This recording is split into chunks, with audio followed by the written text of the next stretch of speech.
تو میرے باپ نے صاف صاف کہہ دیا تھا کہ وہ اچھے خاندان سے تعلق نہیں رکھتا اور شادی دو خاندانوں کے درمیان ہوتی ہے۔ جمیل کی ماں کی شہرت اچھی نہیں تھی اور اسی وجہ سے میرے باپ نے جمیل کی طرف بالکل بھی نرمی نہ دکھائی تھی، جبکہ میرا کہنا تھا کہ مجھے ساس سے کیا لینا دینا، میں تو جمیل سے شادی کر رہی ہوں۔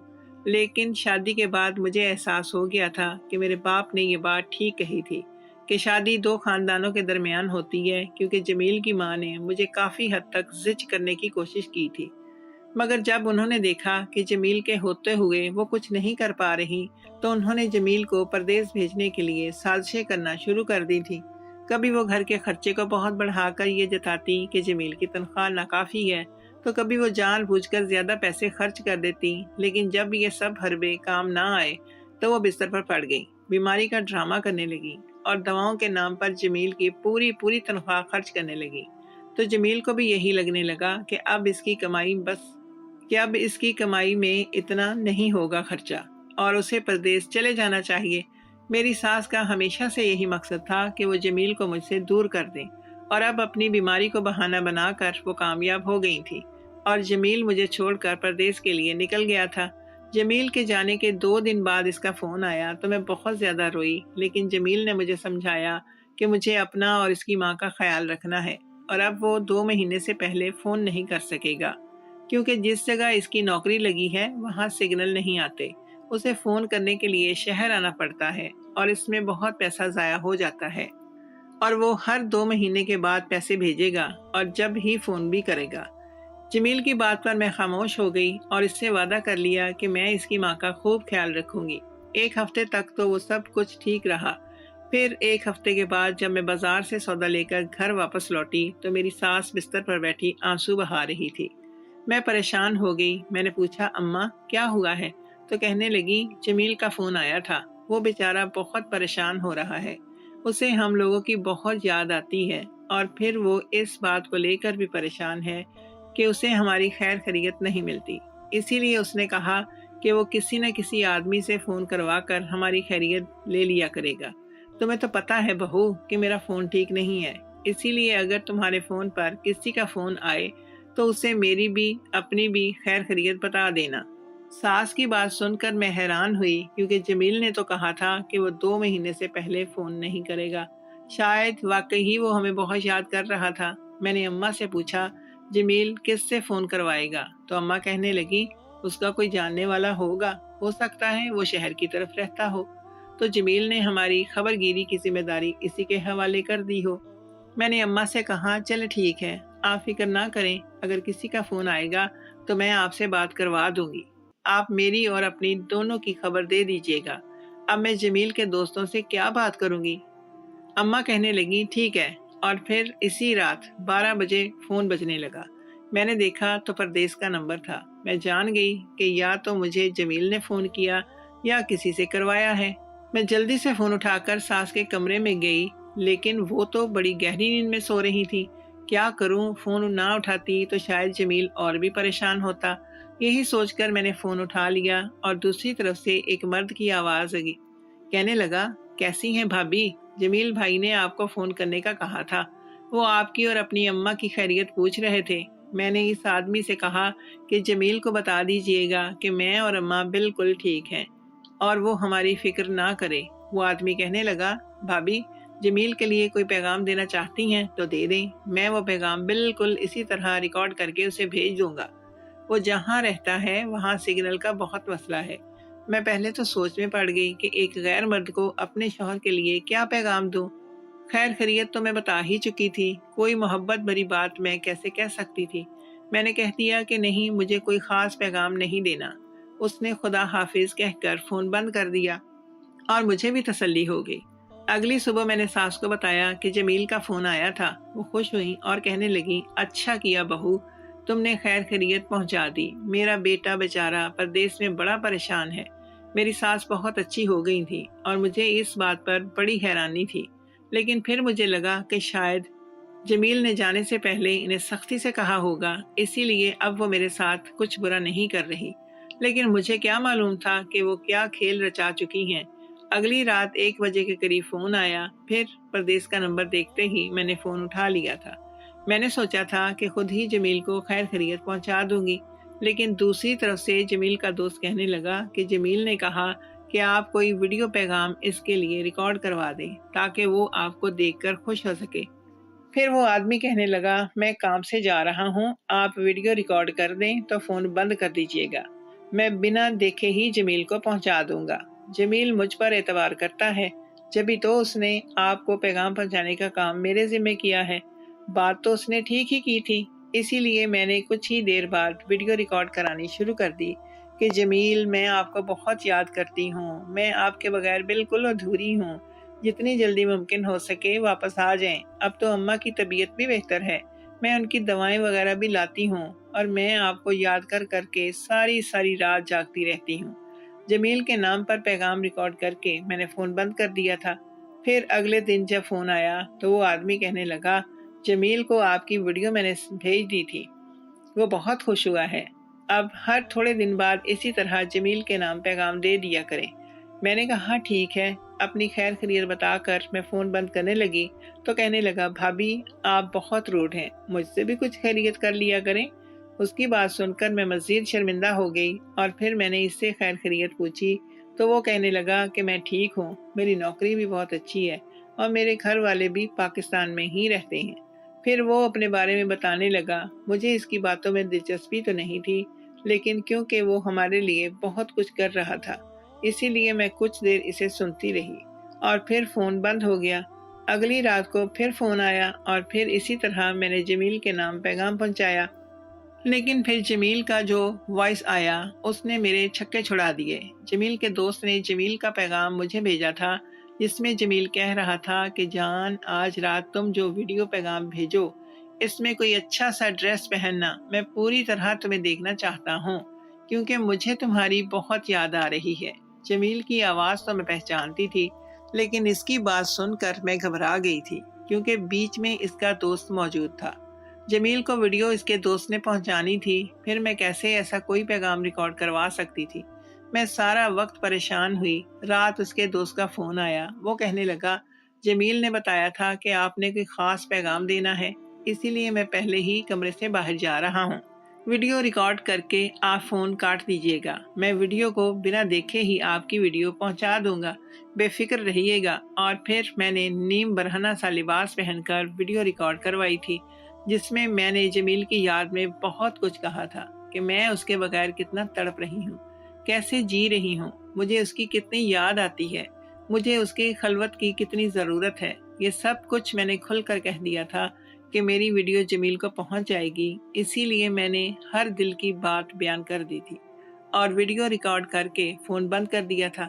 اسی رات 2:30 بجے کے قریب پھر جمیل کے دوست کا فون آیا، وہ خیر خیریت پوچھنے لگا، پھر کہنے لگا کہ میں نے آپ کی ویڈیو جمیل کو پہنچا دی ہے۔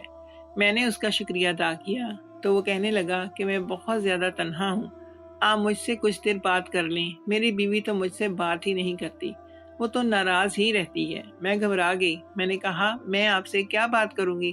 وہ کہنے لگا، جمیل سے اتنی محبت بھری باتیں کی ہیں، کچھ مجھ سے بھی کر لیں۔ اب تو میں پوری طرح سے گڑبڑا گئی۔ پھر اس نے ایک ایسی بات کہی کہ میرے قدموں تلے سے زمین نکل گئی۔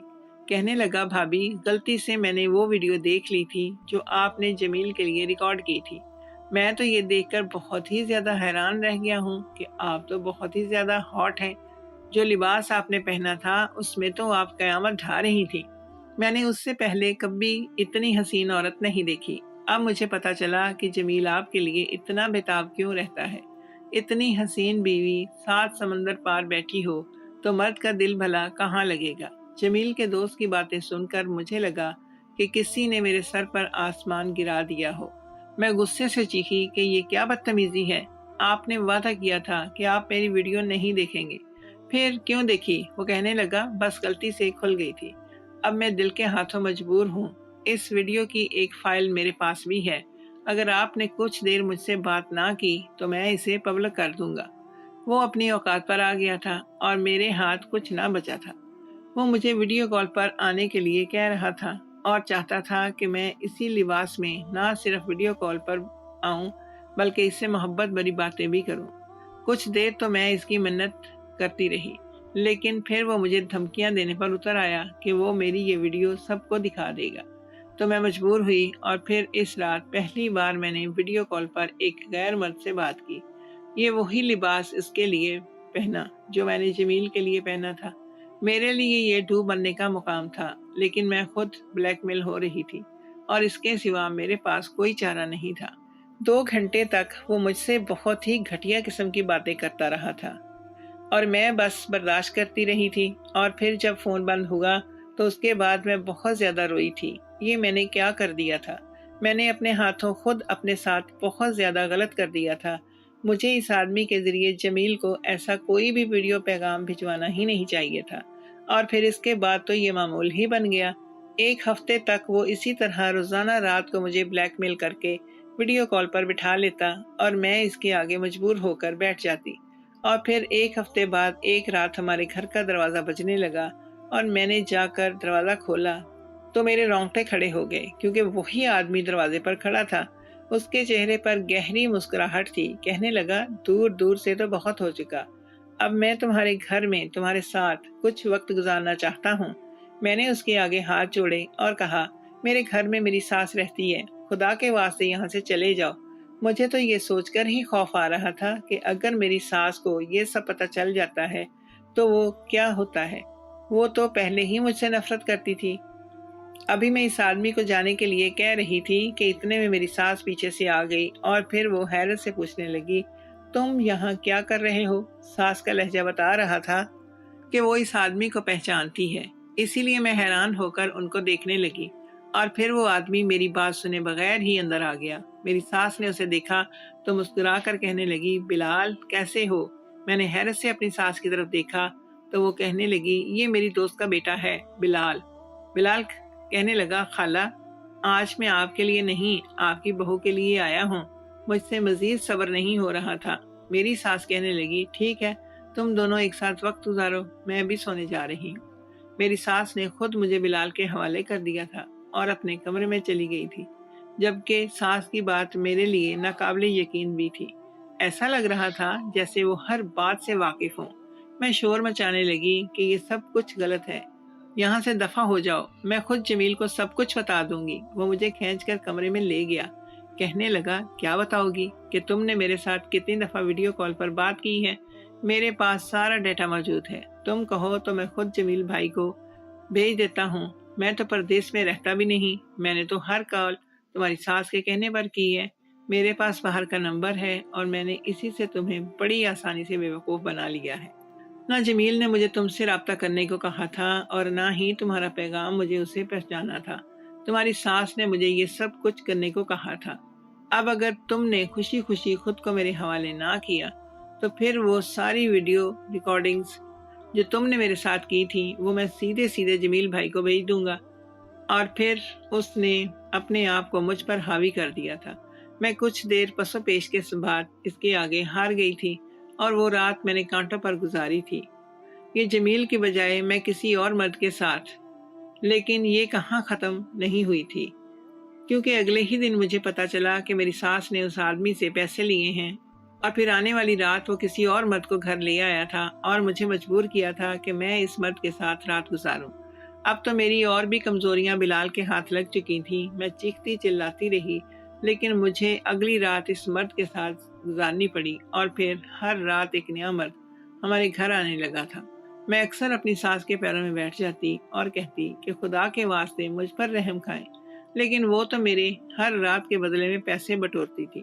وہ جانتی تھی کہ میرے آگے پیچھے کوئی نہیں ہے، اور 2 مہینے سے تو ان کا بیٹا بھی مجھ سے فون پر بات نہیں کرے گا، اور اب تو میں چاہ کر بھی جمیل کو کچھ نہیں بتا سکتی تھی، کیونکہ میں سب کچھ کھو چکی تھی۔ 2 مہینے تک ایسے ہی معاملہ چلتا رہا، اور پھر 2 مہینے بعد جمیل کا فون نہ آیا، بلکہ جمیل خود گھر آ گیا۔ جمیل کو دیکھ کر اس کے سینے سے لگ کر میں رونے لگی۔ اس نے بتایا کہ وہاں اس کی نوکری ختم ہو گئی ہے۔ جس کانٹریکٹ کے ذریعے وہ گیا تھا اس نے صرف 2 مہینے کے لیے ہی اسے نوکری دلوائی تھی اور پھر واپس بھجوا دیا۔ جمیل بہت پریشان تھا، جبکہ میں اس سے بھی زیادہ پریشان تھی، کیونکہ اب میری سچائی جمیل کے سامنے آنے والی تھی، اور پھر میری ساس نے جمیل کے سامنے خوب میری کردار کشی کی اور وہ ویڈیوز بھی جمیل کو دکھا دی جو بلال کے ساتھ میری تھی۔